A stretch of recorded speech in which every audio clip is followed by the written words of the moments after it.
Je suis Christelle Célis, sorcière multicasquette, créatrice de Ma vie de sorcière et du Coven Initiation. Ici, pas de travail de surface, je t'invite à faire de la magie en invitant ton âme à agir, à regarder véritablement qui tu es, le monde qui t'entoure dans toutes ses formes et dimensions et créer ainsi ce que tu veux vivre. Seule ou accompagnée, je m'engage à vulgariser l'énergétique et la sorcellerie avec des conseils, des retours d'expérience et des outils de sorcière. Et si tu veux aller plus loin, je t'invite à cliquer dans la description de ce podcast sur le lien du Coven Initiation qui sera parfait pour toi si tu veux développer tes intuitions, enrichir tes savoirs exotériques, rencontrer des sorcières passionnées comme toi afin de connecter à cette magie unique que tu as en toi. Et c'est parti pour l'épisode du jour. Hello sorcières, bienvenue dans cet nouvel épisode de podcast du jour. On se retrouve pour démarrer une nouvelle série. Toute cette semaine, je vais te parler de l'énergie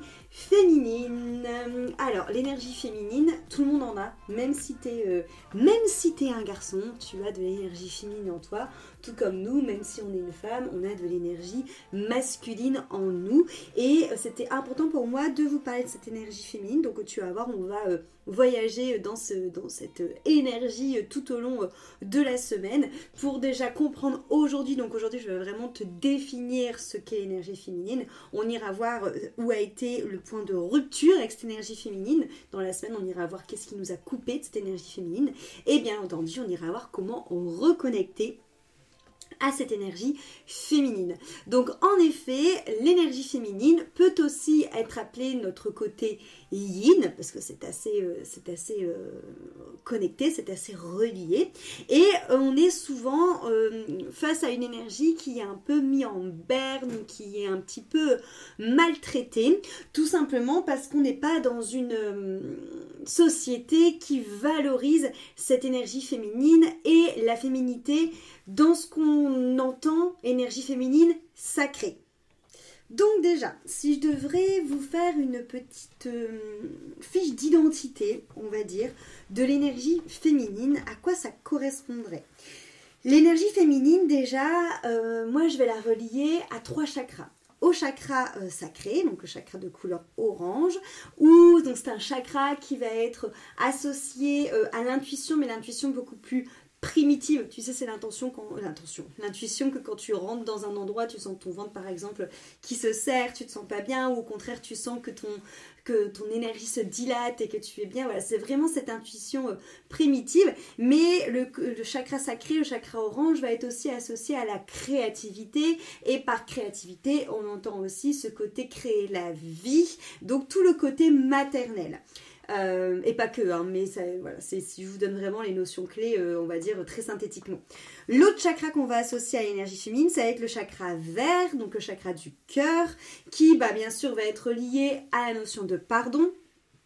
à la notion aussi de douceur et à la notion aussi d'amour. Donc d'amour en règle générale, d'amour pour l'extérieur, mais aussi d'amour pour soi. Et ensuite, on a le chakra du 3e œil qui va être aussi associé à l'énergie du féminin sacré, qui est le chakra du coup de couleur indigo, qui lui va plus être associé à l'intuition, mais du coup plus type clairvoyance, clairaudience, tu vois, une intuition, on va dire, un petit peu plus subtile. Et tout ce qui va être aussi associé à la sagesse, à l'écoute et à la patience. Et en fait, déjà, quand tu regardes quel chakra est associé à l'énergie féminine, tu comprends vite les mots-clés qui sont du coup reliés à l'énergie féminine, parce qu'en gros là, je vous les ai déjà tous dit.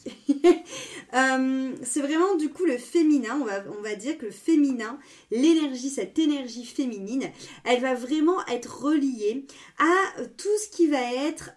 douceur, mais une douceur puissante. C'est un des piliers fondamentaux de notre équilibre intérieur et ça va être vraiment dans cette notion aussi de guérison, d'intuition, de réceptivité, de lien avec la nature et avec la vie. En gros, cette énergie féminine, c'est une énergie comme si c'était une fleur finalement à l'intérieur de vous. C'est une fleur qui a besoin d'être nourrie, qui a besoin d'être honorée pour pouvoir ouvrir ses pétales au fur et à mesure et pour pouvoir s'épanouir et pour pouvoir au fur et à mesure te montrer ce qui la compose, de montrer toutes ces différentes couleurs de pétales. Cependant, cette fleur, elle ne peut pas prendre racine, elle ne peut pas s'ouvrir et s'épanouir si elle n'a pas un bon terreau, si elle n'a pas un sol en dessous d'elle qui la maintient et qui la fait se sentir en sécurité, qui lui donne tous les nutriments dont elle a besoin dans la terre, qui lui donne toute l'eau qu'elle a besoin et toute la chaleur qu'elle a besoin pour grandir. Ce terreau-là dont je te parle, ces conditions qui permettent à notre côté yin, à cette fleur de s'épanouir, c'est notre sécurité intérieure qui va être associée, lui, à l'énergie masculine, au côté yang. C'est bien pour ça que c'est hyper important de comprendre que l'énergie féminine ne va pas sans l'énergie masculine, donc le yin ne va pas sans le yang, et que c'est deux énergies qui sont complémentaires, et que peu importe si tu es une femme ou un homme, tu as ces deux énergies à l'intérieur de toi, et que c'est important de te sentir dans une notion de sécurité, de te sentir vraiment dans cette notion où tu te sens porté, pour permettre à ton côté yin, à ton côté féminin, de pouvoir se développer, de pouvoir recevoir et de pouvoir tout simplement développer cette intuition, développer cette douceur et cette créativité. Donc déjà, ça c'est un petit topo que je voulais faire là-dessus. Notre côté féminin, du coup, tu l'auras compris, c'est un côté, comme j'ai dit, qui va être associé en mots-clés, on pourrait dire à la douceur, à la sensibilité, à la fertilité, à la compassion, à l'écoute, comme je l'ai dit, à l'ouverture, à l'énergie de vie, à l'ouverture de la nature, au fait de prendre soin de ce lien de mystère qu'il y a dans la vie, de ce lien de mystère qu'il y a avec la nature. C'est cette ouverture aux signes, aux synchronicités. Cette énergie féminine, c'est ce lien avec la créativité de la vie en règle générale. Pas forcément, comme je disais, que la créativité, le fait de créer la vie, mais c'est la créativité de la vie. Donc oui, il y a le côté pouvoir donner la vie, mais il y a toute cette autre notion de créativité qui peut être une manière de penser différente qui va être créative, une manière de faire des choses avec ses mains, avec de la créativité manuelle, une manière tout simplement de savoir trouver des solutions qui va être différentes. Voilà, c'est vraiment cette créativité dans tous les sens du terme. C'est avoir aussi ce côté de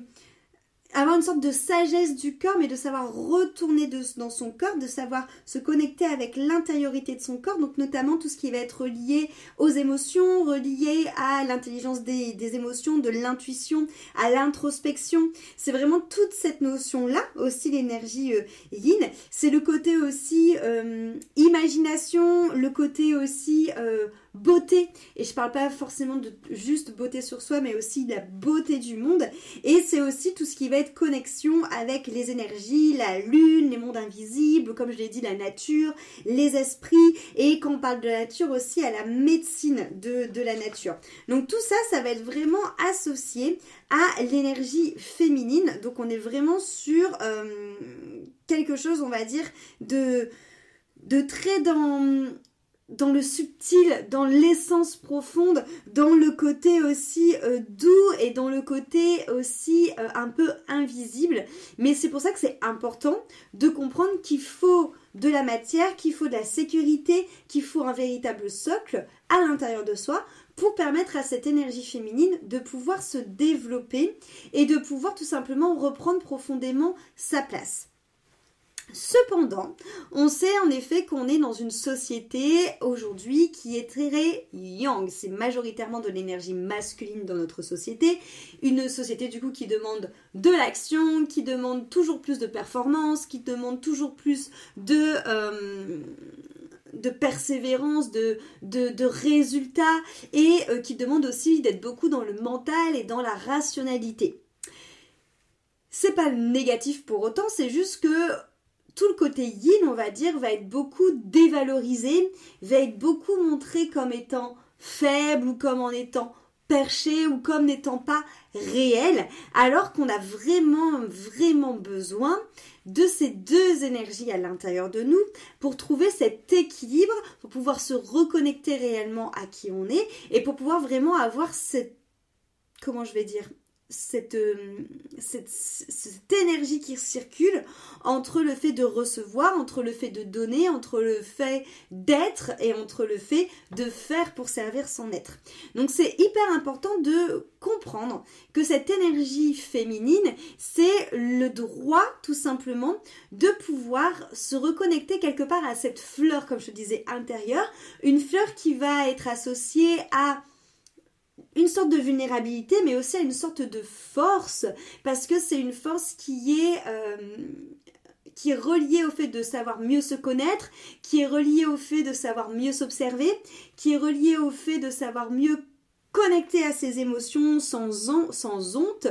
de savoir mieux aussi honorer son corps, d'honorer ses cycles et de savoir renouer avec ses intuitions et avec, comme je te l'ai dit, sa créativité. Donc c'est vraiment quelque chose qui est très libre, je dirais, comme manière de voir, et surtout c'est une énergie féminine qui va nous permettre de nous guérir, de nous transformer et de pouvoir avoir une réelle connexion avec nous-mêmes. Par exemple, tu vois, toute la semaine dernière, je t'ai fait tout un topo sur l'amour de soi, parce que c'était la semaine de la Saint-Valentin, bah, tu comprendras du coup que l'amour de soi est relié vraiment à l'énergie féminine, et que c'est vraiment un chemin de guérison. Donc c'est vraiment, voilà, c'est vraiment ça, l'énergie de féminine, c'est vraiment, comme je te dis, cette connexion avec la nature, finalement, sous toutes ses formes, que ce soit les animaux, que ce soit les végétaux. C'est le fait aussi de savoir se connecter avec soi-même, avec les plantes, avec le vivant autour de soi, avec les esprits, de connaître cette sagesse de soi, mais aussi cette sagesse de tes ressentis, des vibrations que tu captes, la sagesse aussi des plantes. C'est le fait de savoir s'appuyer sur nos émotions, s'appuyer sur nos pensées, s'appuyer sur ce qu'on ressent pour savoir ce qu'on a besoin pour être heureuse, pour savoir aussi comment est-ce qu'on peut le mettre à son service, donc avoir cette sagesse et cette écoute de comment est-ce que je peux mettre ça à mon service et au service de la communauté. C'est vraiment cette notion de savoir se soigner et soigner l'extérieur grâce à la fois à sa sensibilité et à sa sagesse, mais aussi avec ses infusions, avec ses baumes, avec ses élixirs, avec les plantes, avec toute la sagesse quelque part extérieure. C'est le fait d'avoir des connaissances qui vont être liées au subtil, qui vont être liées à la lune, qui vont être vraiment quelque chose qu'on pourrait croire exceptionnel, mais que toutes les femmes ont, tu vois, ce qu'on appelle ce sixième sens féminin. Et même si t'es, encore une fois, il ne suffit pas d'être une femme, un garçon aussi peut totalement l'avoir, mais ça appartient à l'énergie féminine de l'homme, mais ça l'est aussi. Et c'est vraiment, voilà, reconnecter, je dirais, avec toute cette puissance intérieure, mais aussi une sorte de puissance intérieure dans la douceur, dans l'écoute, dans la tolérance, dans le pardon, parce que tout ça, c'est des chemins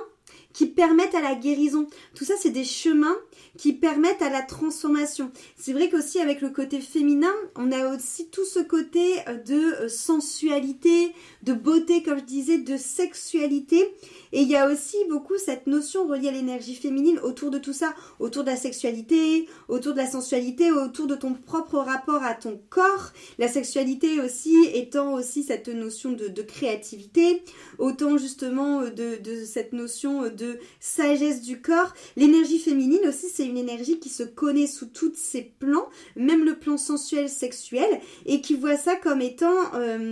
vraiment un chemin pour atteindre le divin, un chemin de connaissance de soi, et surtout un chemin de reliance à soi sans tabou. Tu vois, on en parlera de justement ce qu'étaient les sorcières avant, enfin j'en ai déjà parlé plein de fois, hein, les sorcières avant cette sagesse-là, mais les sorcières aussi à la base, au-delà de tout ce qu'on peut dire dessus, c'était des femmes qui étaient très sensuelles, des femmes justement qui n'avaient pas honte de leur corps, qui connaissaient leur corps et qui assumer leur sexualité, et ça a été mal vu quand l'église a déboulé, mais tu vois, rien que le fait du coup d'avoir une sexualité épanouie et d'être bien dans ton corps et d'être sensuel, ça pouvait déjà être vu comme de la sorcellerie, donc vois-tu, ouais, bref, donc voilà. C'est vraiment cette notion d'être connecté aussi finalement à ce corps, comme je disais, à tous ces messages du corps, qui est le premier pan pour aller nous connecter à notre intuition. C'est aussi le fait de savoir partager, de savoir expliquer avec écoute, avec douceur, avec partage tout simplement, hein, les aspirations, les visions, et qu'il n'y ait pas de jugement, mais qu'au contraire, que chacun se partage avec une écoute dans le but de pouvoir justement ouvrir des portes, dans le but de pouvoir se nourrir, de pouvoir nourrir notre esprit. Voilà, c'est vraiment, faut vraiment que tu vois l'énergie féminine comme étant quelque chose de sage, comme étant quelque chose de mûr, comme étant quelque chose de très connecté, et sous toutes ces formes, soit sous des formes en effet qui vont être très invisibles si on parle justement des esprits, des signes, des synchronicités, de la lune, des énergies, mais aussi quelque chose de très intuitif et de très émotionnel, avec cette connexion justement à ses ressentis, à ses intuitions, à ses émotions, à ce qui joue dans son corps, et en effet aussi de très corporel par ce rapport au corps, à la sensualité, à la sexualité, et que c'est tout ça qui finalement vient nourrir l'énergie féminine, qui vient donner à cette énergie féminine une sorte de savoir, et vraiment qui propose finalement quelque chose de plus doux pour soi et pour les autres, de beaucoup plus dans l'écoute, de beaucoup plus dans la tolérance, de beaucoup plus dans le pardon. Et ça, c'est important de comprendre que l'énergie féminine, c'est vraiment finalement une connexion à soi, aux vivants et aux autres, et que c'est quelque chose de très doux, mais je le répète, qui a besoin d'avoir un socle solide, un socle rassurant, pour pouvoir permettre à cette fleur de sortir de terre et de s'ouvrir et de se déployer. Voilà, c'est ce que j'aurais envie de vous dire pour ce premier épisode autour de l'énergie féminine. Demain, on ira voir justement où a été le point de rupture avec cette énergie féminine. Qu'est-ce qui l'a gâché? Qu'est-ce qui l'a entravé? Qu'est-ce qui l'a détruit? Et voilà, tout simplement ce point de rupture pour voir où on en est rendu aujourd'hui avec cette énergie féminine. Voilà. En tout cas, j'espère déjà que, avant de passer sur toutes ces notions, que le fait de te donner vraiment les mots-clés associés à l'énergie féminine, les chakras associés à tout ça, et vraiment le fait de comprendre qu'il n'y a pas une team masculine, une team féminine, mais qu'en fait les deux sont censés travailler en binôme, c'est hyper important, et c'est hyper important de comprendre ça pour son énergie intérieure de soi, mais aussi de comprendre ça dans vos relations. Parce que généralement, ce qu'on remarque, c'est que s'il y a un déséquilibre dans chaque personne de l'énergie féminine ou l'énergie masculine, imaginons par exemple une femme qui est trop dans son énergie masculine, là où attendez, je recommence, 1, 2, 3, 4, je remets les mots dans l'ordre. Une femme qui est trop dans l'énergie masculine va intuitivement, généralement, soit se diriger vers des hommes qui vont avoir une énergie féminine, pour pouvoir justement basculer le fait que leur énergie elle est trop masculine, ou vont se diriger vers des hommes qui vont être masculins plus, mais qui vont du coup potentiellement plutôt vriller vers du masculin massacré. Et donc c'est ça aussi qu'il faut comprendre, c'est cette notion que nos relations parfois sont toxiques ou sont malsaines, parce qu'il n'y a pas un équilibre énergétique à l'intérieur de nous, et que comme tout ce qui se joue à l'extérieur est le reflet de ce qui se joue à l'intérieur, ben en fait notre relation masculine-féminine à l'intérieur de nous ben en fait, a un impact sur notre relation de couple masculine-féminin à l'extérieur. Donc c'est important aussi de comprendre cette énergie féminine, de comprendre que c'est ok d'avoir des